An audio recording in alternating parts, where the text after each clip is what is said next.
Hello, IK World. This is Alphaba with my main right here on Server 21. Today, I'd like to talk to you about a few things that I think are often overlooked in the game by players new as well as been in the game a long time. Lots of you might have overlooked this little guy, the post at the top of the stairs, right behind your wall, because it doesn't have a label.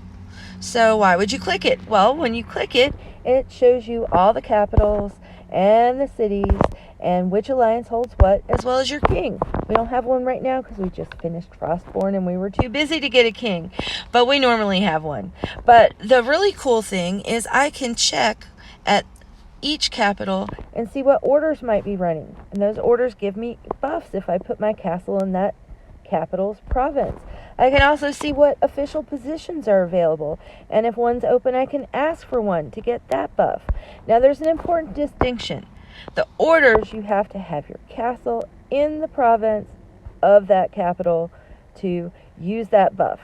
Now, hold all territory, you only have to be there long enough to activate the shield. Then you can leave. But the other ones, you have to be in the province. Whereas these official positions, those buffs work no matter where you are, so they're a little bit more useful. But don't be shy to ask for buffs to be activated or ask for positions. And if you hold more than one capital, you can check each one right here. You can also ask for those mayor positions that may be vacant and get those buffs from there, so long as it's a city that you hold.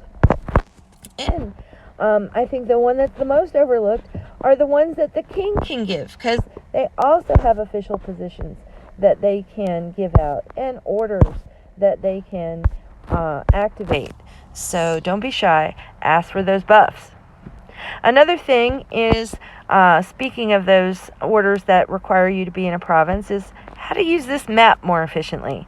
First of all, if you zoom out, it shows you the provinces with a dark outline, so you can tell, hey, Gallant Vulcan has a buff going. But I don't have to go to Gallant Vulcan. I could go to any one of the territories in that province and be able to get that benefit. The other thing, which I think is really cool, which lots of people overlook, is how you can use the map to instantly go somewhere that you want to go. So let's say that we're doing core and we're about to have a siege on the World Heart.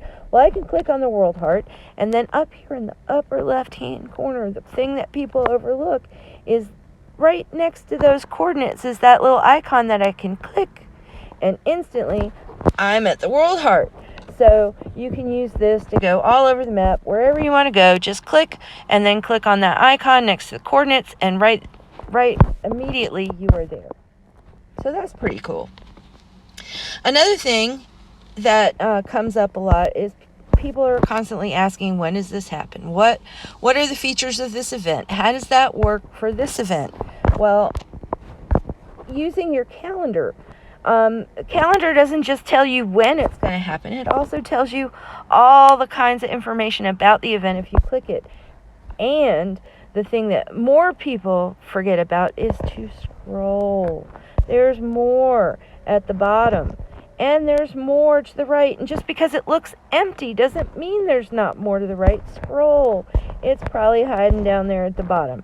And then you click and find out all the information that is common for that event.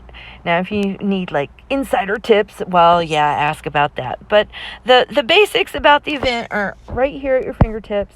And it's a resource that a lot of people somehow don't know how to use very well. Another calendar, separate calendar, is in your Alliance tab. It's the Alliance calendar, and each time your leaders post to this calendar, it does generate an Alliance mail. But you know how it is. Alliance mails get lost in that Alliance mailbox because there's so many other mails that aren't very important that wind up there about mayor title changes and Alliance marks from 5 days ago and who knows what.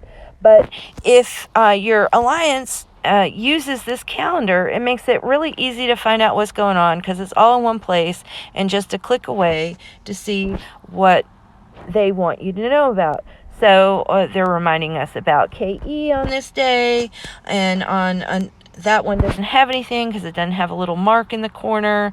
But on this day, we were helping our sister alliance to take a city. So lots of things that don't show up in the normal calendar will show up on the Alliance calendar if they're important enough for your Alliance leaders to tell you about. And lastly, and this one is one that if you've been playing a while, you probably don't have this question come up. But if you are newer to the game, you're probably constantly wondering which immortals you can get in the market and which ones you can't.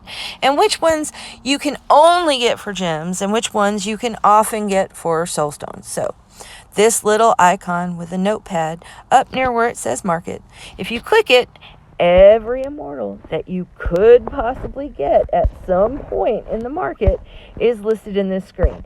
Now, yes, you have to summon them first before they show up in the market, but if you could get them eventually in the market, they're here. Now, the ones at the top are available for soulstones. The ones at the bottom are only available for gems.